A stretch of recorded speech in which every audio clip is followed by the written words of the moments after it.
शासकीय पदाचा गैरवापर करून फसवणूक करणाऱ्या अधिकाऱ्यावर कारवाई करत 4.23 कोटींची मालमत्ता जप्त करण्यात आली आहे.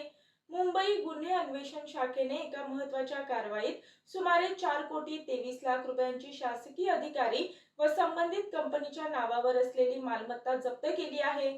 लाचलुचपत प्रतिबंधक विभागाच्या मुंबई विभागातर्फे ही कारवाई करण्यात आली आहे. गजानन कृष्णा लाड, वय वर्ष 57 वर्षे, पद राज्यकर अधिकारी तसेच तलाठी या नावाने ओळख, यांनी त्यांच्या पदाचा वापर करून खासगी कंपनीच्या मदतीने शासनाची फसवणूक केल्याचे प्राथमिक चौकशीत निष्पन्न झाले आहे.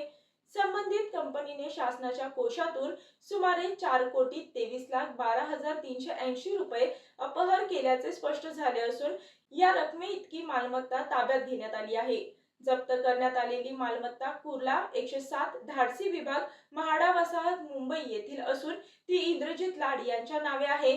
या प्रकरणी लाचलुचपत प्रतिबंधक विभागाकडून पुढील सखोल तपास सुरू असून दोषींवर कठोर कारवाई केली जाणार असल्याचे सूत्रांकडून सांगण्यात आले आहे.